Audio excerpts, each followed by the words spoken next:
Welcome to the Jeremy and Andy Talk Movies podcast.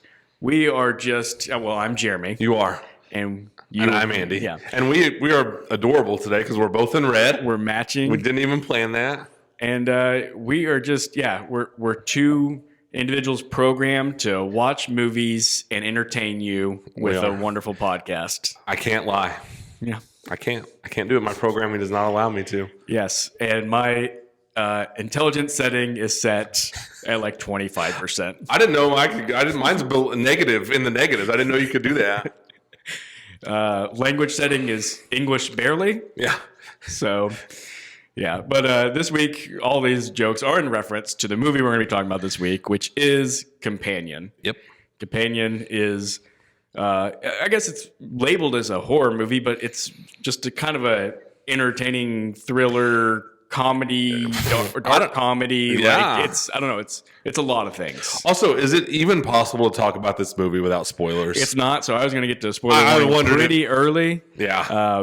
I was going to try to give a little bit of details before we got into that. But sure.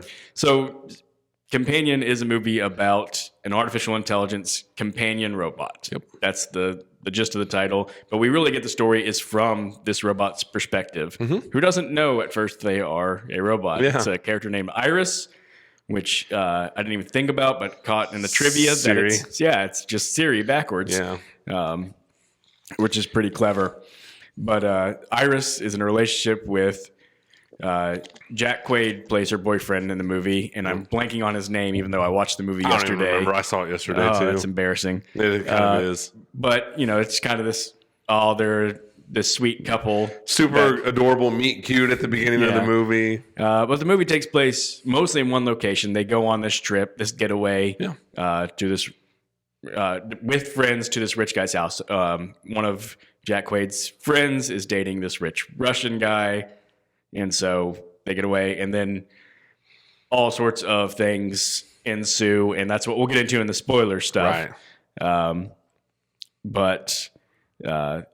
This movie, I guess we can talk about some of this stuff in the spoiler-free part. It's being very well received critically. Yeah. I mean, 94% on Rotten Tomatoes. Nice. I can't talk straight to that. I told you. The language setting. Very low. 91% from audiences. So people who are seeing it are really enjoying it. Unfortunately, it's pretty not setting the world on fire. No, and like $9.5 million opening, I think. Yeah, which granted, $10 million budget, so it's going to do just fine. And I have a feeling this movie will have some legs. I think especially when people see it. And like I said, the response it's getting is very positive. Yeah. So word of mouth will likely spread. It's just a little depressing when you realize that Dogman is going to have a $35 million weekend. I didn't even know that was a thing. And then I was at the theater and I was like, man, what are all these little kids here to see? And then Molly was like, probably that dog movie. And I was like, okay. I saw a preview for Dogman, and I was like, listen, we talked about it before, we can get behind some movies that are targeted at kids. Yeah.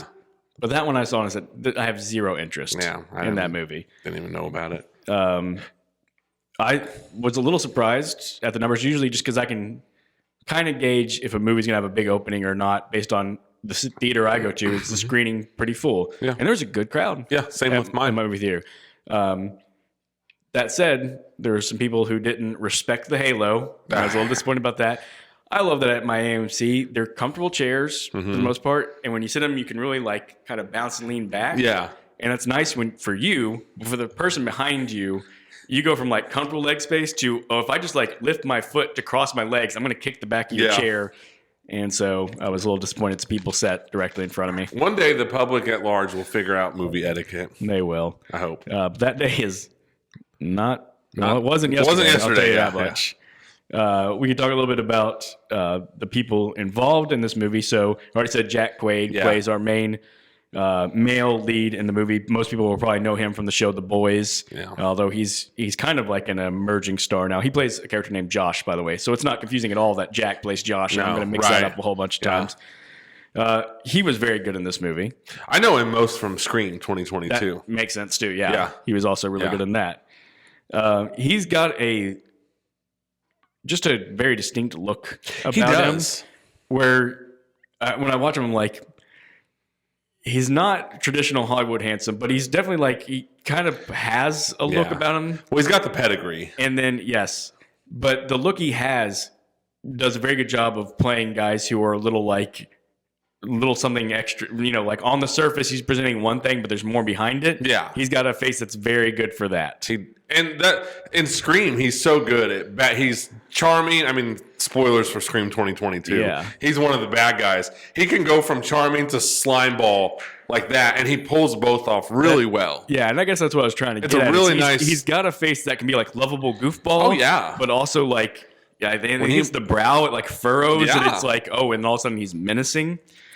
And then our actual lead, who plays Iris, is Sophie Thatcher. We talked a lot about her in the movie Heretic. Yeah. And that was my introduction to Sophie Thatcher. Same. Was the movie Heretic, and I was like, oh, this girl's really good. Yeah. Now she's in this, and I'm just gonna tell you, I'm like, okay, I'm in on Sophie Thatcher now. Dude, if we'd have done I'm going to buy all their stock before or after Heretic in this movie, she'd have probably been my number one choice. Yeah. She's unbelievable. I'm already angry that she won't get any Oscar love for this movie. Yeah. So I guess we're giving it away, and we'll just go ahead and say it. I loved this movie. I love this movie so much. This is early in the year, but it has ran out ahead as the best movie of the year for me. And from this point on, everything else will just be running after it. Yeah. I mean, and I've seen like 4 movies this year. Right. But something's got to take the lead, and this did by a mile. Yeah. I was watching it thinking, I can't believe this just came out in January. Because it has been sort of a recent trend that, yes, studios realize you can release good movies early in the year in these bad stretches, and a lot of times it'll give it a boost because there's nothing else going on, and you get these sort of surprise hits. Yeah. And so that's probably what they were thinking with this. But at the same time, it's like, it's also when they release movies they're not as confident in, and I'm going, what would you not be confident in with this movie? This movie's great. This movie's incredible. This movie's so good. Yeah. What an amazing blending of these different things. Yeah. So we're going to go ahead now and issue our It's spoiler so hard not warning to spoil because anything. it'd be really hard not to spoil it exactly. And so here's our spoiler warning. If you don't want to have anything from the movie ruined, Go watch this movie and then listen to this because it's so fun to watch this movie unfold. for sure. There's a lot to unfold in this movie. There's a ton. I did find myself again thinking, I wonder what this movie experience would have been like if I had walked in knowing absolutely nothing. Mm-hmm. And of course, that's not possible. I saw previews. There's plenty to be surprised They about did still. do a pretty good job. So For a while, they hid the fact that this movie was even about a robot. Yes. Well, like in the early teasers, they were really selling it off like a new movie from the creators of Barbarian. Right. And then, like maybe a month ago or so, they released the poster with her with the when she's in sleep mode, and it was like, well, okay, yeah, but it's just the world we live in. But they did keep a lot of stuff hush hush for sure. But when you watch the movie, it definitely plays out like a movie that treats its audience as though they don't know, because it's, like I said, told from Iris's perspective. She doesn't know she's a robot, and so it's almost like it's supposed to be one of the first of many little twists that she is a robot. Yeah. But of course, as an audience, you're expecting that because the marketing materials got you in with that concept. Yeah. There's also the fact that it's not a big twist, but the opening lines of the movie say, the 2 biggest days of my life or whatever the line is, were the day that I met Josh and the day that I killed him. And so it's one of those movies where, oh, well, you just told me how this thing plays out, and now it's all about how. And it's always interesting when movies do that, when they tell you the big thing at the beginning. And that always strikes me as just confidence from the filmmakers. Yeah. They know they have a good enough and an engaging enough story that even though this character is going to die, you want to see how it unfolds. Yeah. And it ends up being the twists and turns along the way that really reshape what you're thinking. Oh my gosh. When you hear that line at first and then it begins all the meet cute stuff, you're like, okay, so she just goes bad. Mm-hmm. And we're going to watch the story of how she goes bad and kills the good guy. Yeah. And then the twist is that by the end, you're going, no, he's the bad guy. Mm-hmm. And you're rooting for her to kill him. It's a really great flipping of expectations. Yeah. So I guess we'll kind of run through a little bit of the story, though. Once we're past the spoiler point, we're assuming most people have seen it, but just kind of lay it out. Yeah. They go to this reclusive house, secluded house. I don't know what I'm trying to say. A house, language setting. House is far away from stuff. Oh my gosh. I'm supposed to be known as a word person, and right now I am just vomiting all sorts of grossness out. We're excited about this movie. It's hard to talk when you're excited. So they go to this house, and like I said, owned by this rich Russian, and it turns out to be a plot by Josh, the Jack Quaid character, and this other girl who's dating the Russian, to have Iris kill the Russian and then blame it all on this robot gone defective, basically. And it works out for him up to that point because he essentially jailbreaks, like you can jailbreak a phone from its factory settings, turns up her aggression, which leads to a great line. Yeah. She kills the Russian, and then they're like, okay, now we have to like call the cops, shut her down, and that'll be the end of our plan. And then everything just goes wrong. Everything goes wrong because she gets away. Yeah. So they're trying to track her down. That's when we kind of get the reveal because the other two friends that are there weren't in on the plot, so they have to be told about the plot. We get the twist that it's a couple that's there, two guys, and one of them ends up being another robot. And I'll be totally honest, I did not see that coming. I didn't either. And when it happened, I was like, I probably should have. There probably was like very obvious clues, and I just never considered it for a second. And it happened, and I was like, oh my gosh. And I love how they did that too, where he was just like, whatever the other dude's name is, Paul, whatever, sleep, boom. And then the plot just keeps going. Yeah. It didn't bring the movie to a halt at all. There wasn't some big music cue. It was just like, boom, oh yeah, he's a robot too. And we just keep on going. I was like, awesome. That's awesome. Yeah. The guy robot's name is Patrick. Patrick. I had the first letter right. And the cool thing about that is, from the trivia, they named him Patrick after Robert Patrick, who played the T-1000. Yeah, they did. Another famous robot. So that's the only reason that I wanted to bring up that his name was actually Patrick. So then it's about them trying to track down Iris, trying to capture her. And Iris becoming self-aware.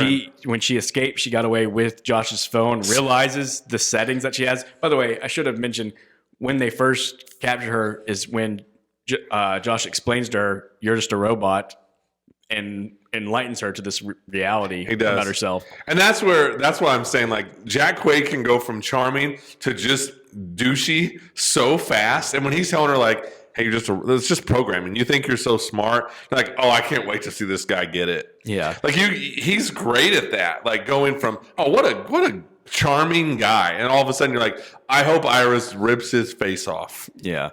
Well, and because of the way he looks, the sort of non-traditional handsome, but having that charm about him, he makes sense as the guy that you go like, yeah, he's not the most handsome guy, but I see how he gets the really pretty girl. He's just got something. He's got a charm. He's a little tall. He's kind of charming. Like, he's not. But like the meet cute at the beginning it's so cute. It's adorable. Like, he spills the oranges, and just him and her together, and it's such a smartly structured movie to open with that, because you're just automatically like, love these two. Yeah. But at the same time, so he has that side of him. When you find out what it really is, you're like, but I could also see him as kind of the like lonely, socially awkward guy who rents a companion robot and doesn't really actually have social skills and know how to interact with people. Yeah, he pulls off both equally well. He does a great job in this movie. I'm all in on Jack Quaid. Yeah. So then, we get the pursuit in the woods. Iris turning her intelligence all the way up. That was a funny little bit. I kind of wish that hadn't been spoiled in the previews, but I'd seen it in the previews where she sees on the phone she's at 40% intelligence. She's like, "Oh, Josh, that's great. What does that say about you that you want a companion who's only at 40% intelligence, but she turns herself all the way up?" We won't go into all the details of what happens throughout the rest of the movie because we'll touch on parts of it. But what I love about this movie, and we talk about it all the time, is characters throughout it make decisions that I'm okay with and I understand. Yeah.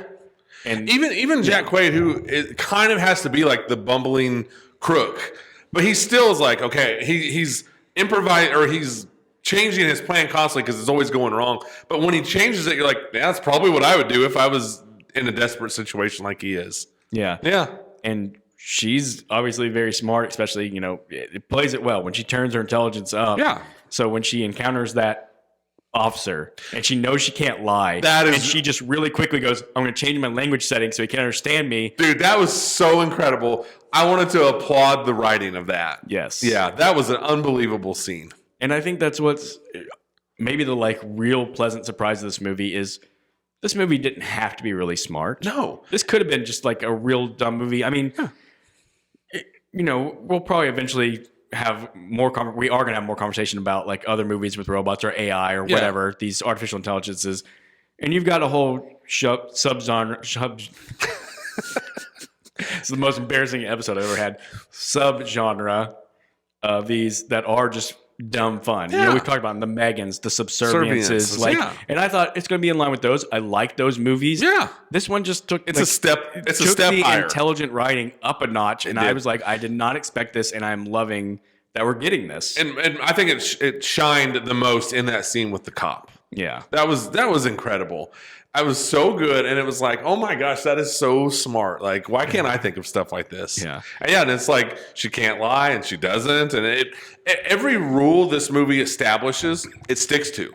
Yeah, and I always appreciate that in a movie. Yeah. I hate it when a movie, tries to establish something, but then bends it, when it's convenient for the screenplay.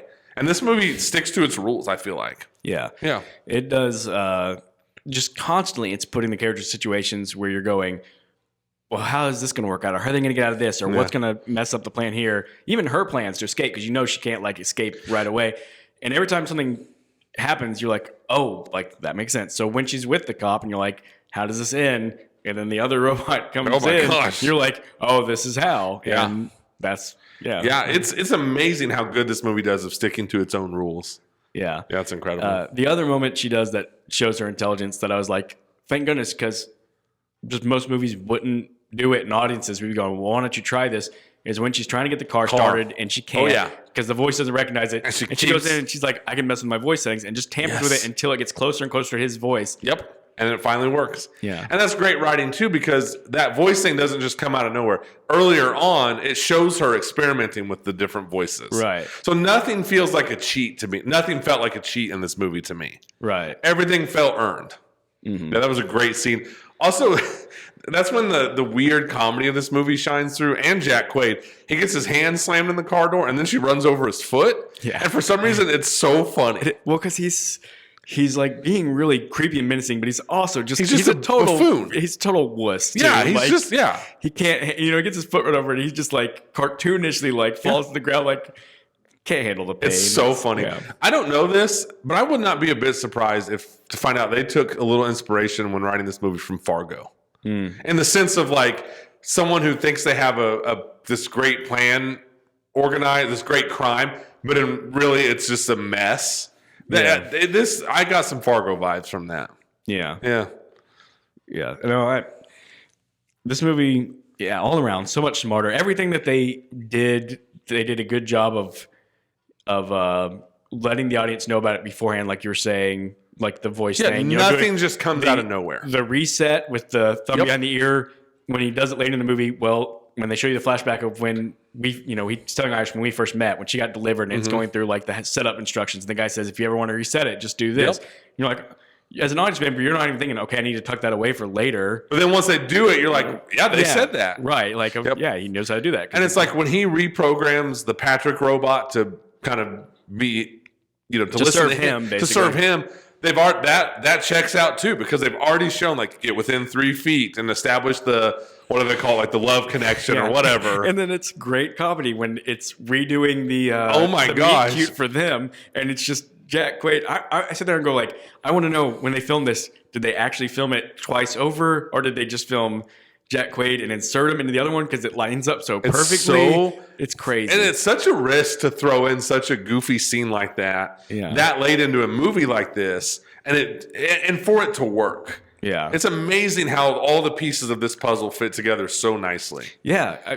It's another movie that is non-linear, but not like, it's not really non-linear storytelling. It's just kind of when they need to, they'll just show you something and be like, let's show you a scene. And it never feels like, oh, you're taking me out of it, or this feels out of place. Yeah. It just always fits, and they manage to make it flow really well. They do.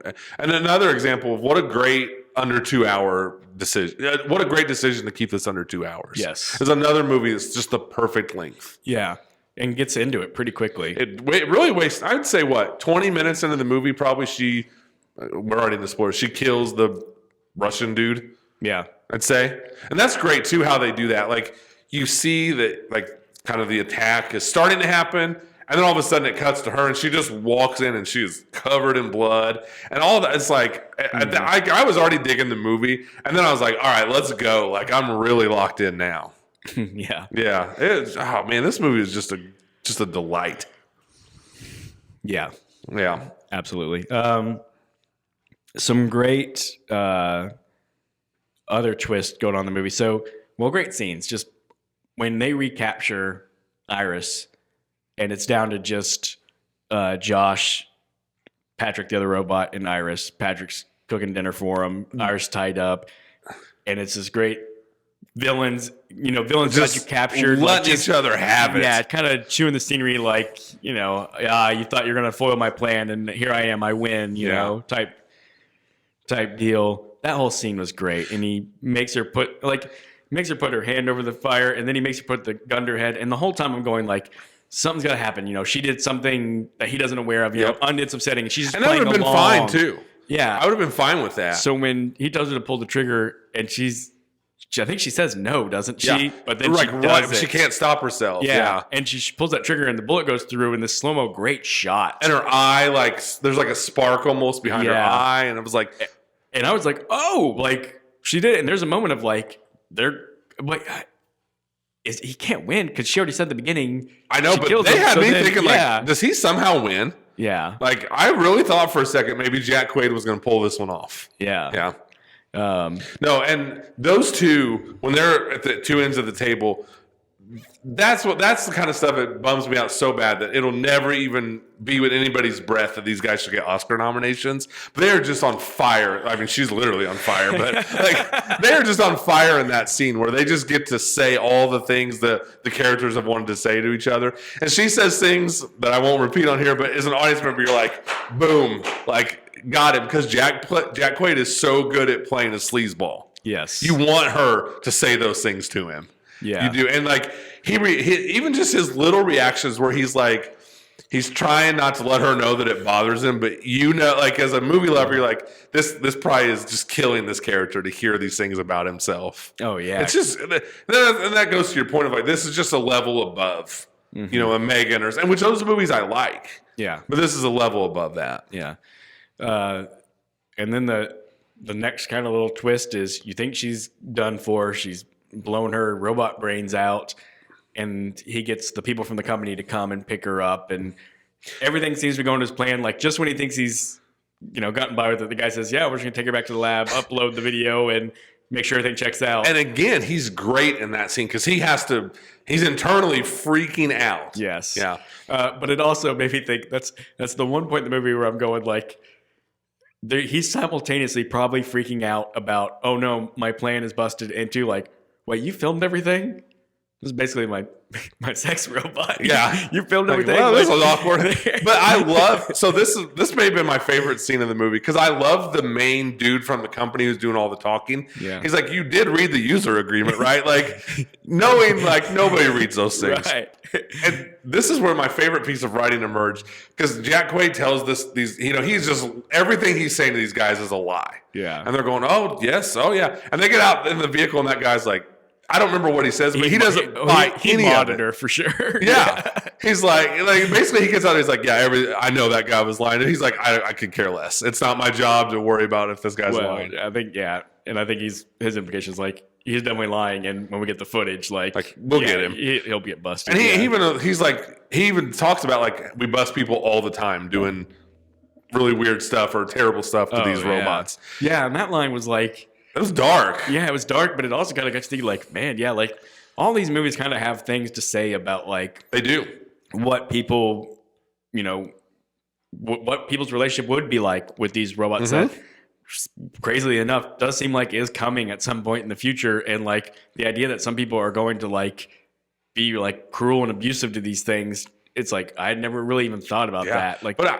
Yeah, exactly. And I thought that was great writing. How that. The character from the company just left the house yeah, he's lying. Oh yeah. But he's like, I'm not making a big deal out of it because it's not my deal. That was great. Yeah. And also just his line of Jack Quaid's initial panic. He says, well, will they even be able to recover footage with their, her head in the way that he's like, well, yeah, because up It's here, just her wiring. yeah, like down here's where all the memory is, and that's when you go like, oh yeah, of course, like she's a robot, like things aren't lined up necessarily like a human is. So you know that totally checks out. That was great. And you as an audience hadn't thought about it, and he hadn't thought about it. And again, though, it didn't feel like a cheat. No. You know, I wasn't like, oh, that's convenient that it's not, you know, it didn't feel like a cheat at all. I just hadn't thought about it. And actually, like, as I thought about it, I was like, it actually makes more sense. Like, you're going to put it where all the space is in a body. And like I said, it doesn't have to line up brain, you know, it doesn't have to line up like a human does. Yeah. Yeah, great stuff. Yeah. I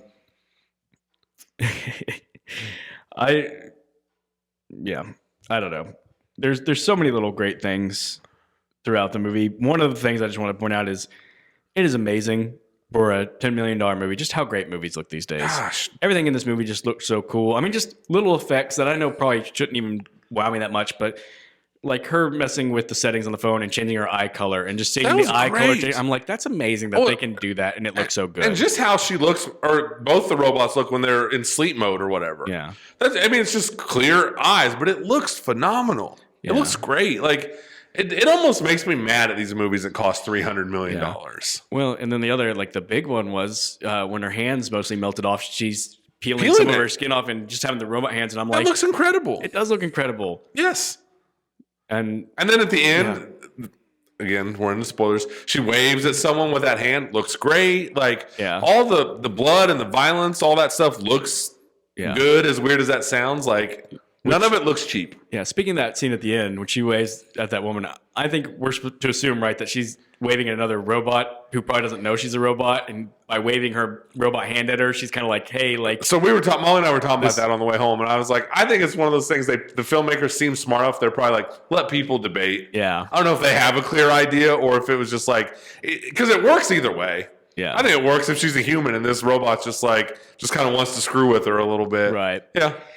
It is a movie that I definitely plan to rewatch just because it's good, but also I want to rewatch to see you know, all sorts of things. When she comes in after killing the Russian and they're all surprised, now knowing that it was their plan all along, you know, I want to rewatch and see, do I read that scene differently? Is there anything in their reaction that should have told us? The other thing is this, like I said, they really surprised me with Patrick being a robot. Yeah. Once I knew he was a robot, I was like, did they start doing subtle things differently to make him seem more robot? Like even, I don't know, just some of the like makeup and the way his character looked. I was like, yeah, it kind of looks like, is it just because I know it now? It's in my head. Are they doing stuff a little different? Did he always look that different? I want to rewatch it and be like, was there any subtle changes that made him look less robotic and more robotic after the reveal? And I just want to see these things. I'm always so impressed too when movies they're hiding their tricks in plain sight. Yeah. Because, you know, we learn, before we learn that Patrick's a robot, we get Jack Quaid explaining to Iris that she's like, no, I remember meeting you in the grocery store. And he's like, no, you just pick a. Yeah, you pick a meet cute. They're also telling, they're telling a story about meeting. The two guys are. Yeah. And it's like, now it makes so much sense. Like, yeah, that was just another one of the program options. But in the moment, I never thought a thing about it. Right. Yeah. Yeah. And even, so one of the best comedic moments, which again was ruined by the trailer a little bit, but that's okay because it was funny, is when they first have her tied up at the house and she escapes and the guy's on the phone with him. That is and so Patrick's good. Like, hey, and he's like, shh, I'm on the phone. Don't talk. Like, every time he's like, don't worry, Iris is tied up. She's not going anywhere. So the first time you see it, you're just thinking Patrick is like, he's just such a passive guy. And that's what you've seen from him in the movie. It's like he's very subdued and passive. But now you realize. But then you realize, oh, he's the robot. So when the guy tells him, like, shh, like, be quiet. He has to listen. He has to listen. Yep. And it just gives it a whole new context. That's great writing when it works both ways. Yes. Like that, yeah. Also, same with you. I knew that was getting, I mean, I had seen that. That's just a great moment. Yeah. That's just great. Like, it's amazing how this movie is able to find humor in these situations. And it's also, like we talk about all the time, even if it's the bad guys, it's always rewarding when the characters, like, I like the one girl who's in on it with Jack Quaid, where she's finally just like, screw this, I'm out. And she just starts loading up that money. Yeah. Because you're like, yeah, like 20 things have gone wrong. Just get your money and go. Mm-hmm. And she tries to. It doesn't work, but she tries to. And it's like, that stuff always feels like a reward to me. Yeah. This was directed by Drew Hancock. It was his first feature film. That is insane. That's really impressive. Really, really impressive. Yeah. I mean, you could have told me this guy's 16th movie he's directed. Yeah.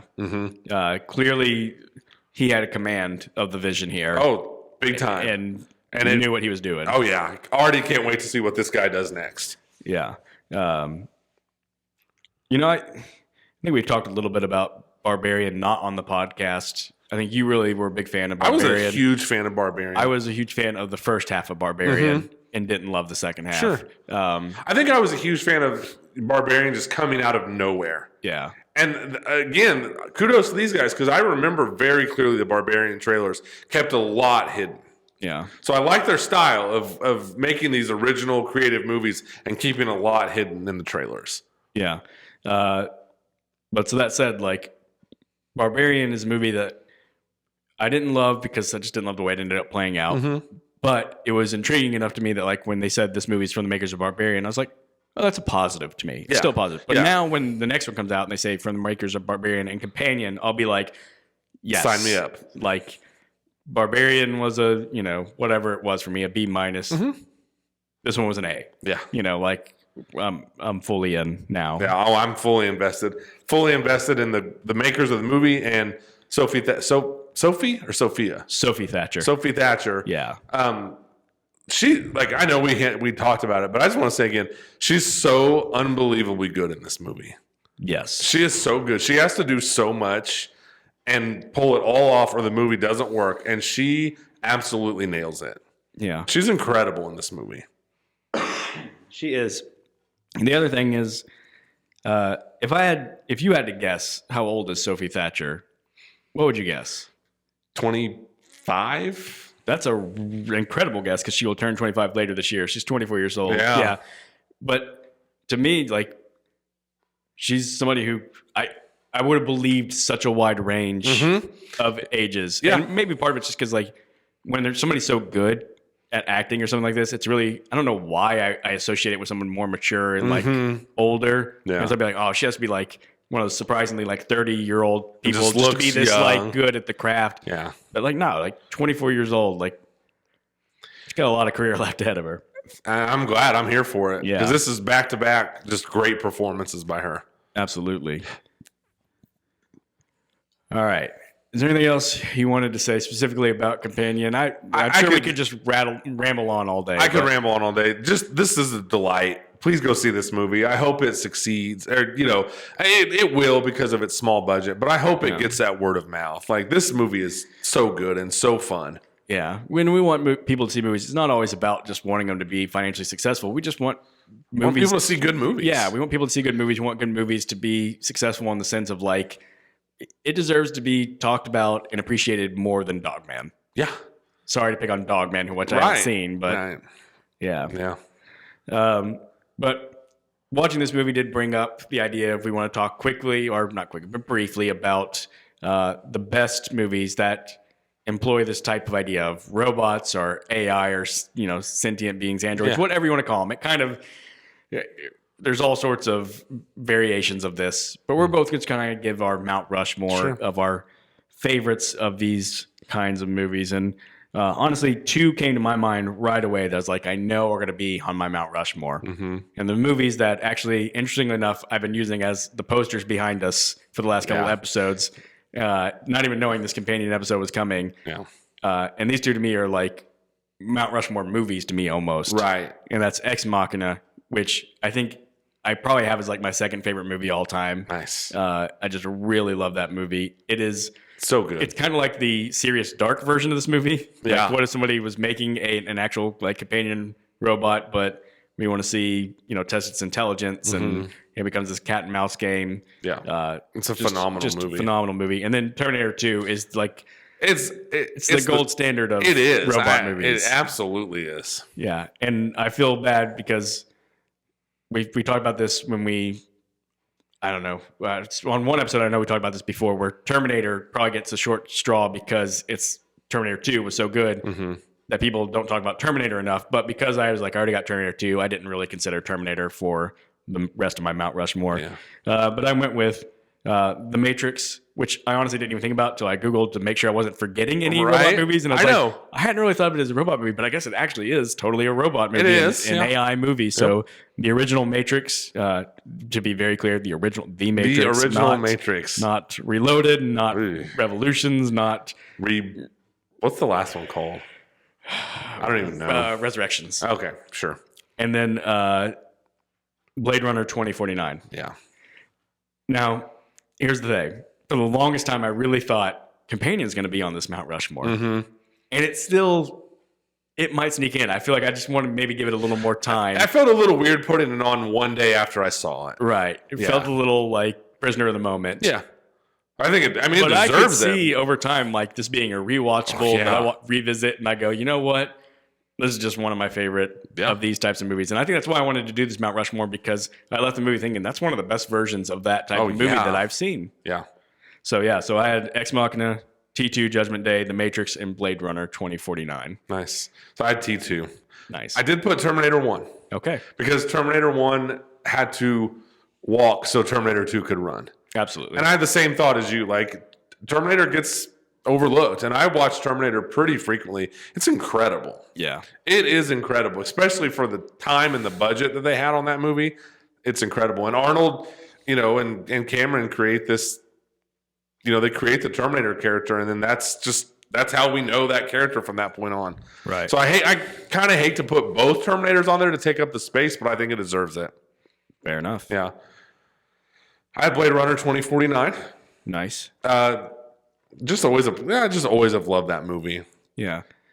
I still feel guilty. I've actually still to this day not seen Blade Runner. Really? But I loved Blade Runner 2049. Well, if it makes you feel better, there's like 9 versions of the original Blade Runner that's you one can thing choose that's kept from. me from watching the water's a little muddy there. And then I put RoboCop on there.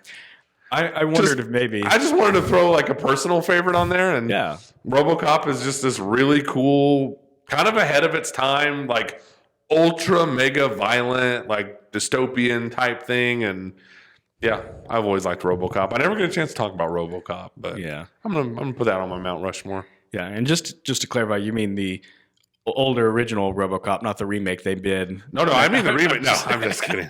Yeah, the original RoboCop. Right. Yeah. Gosh, I forgot they even did a remake. Yeah.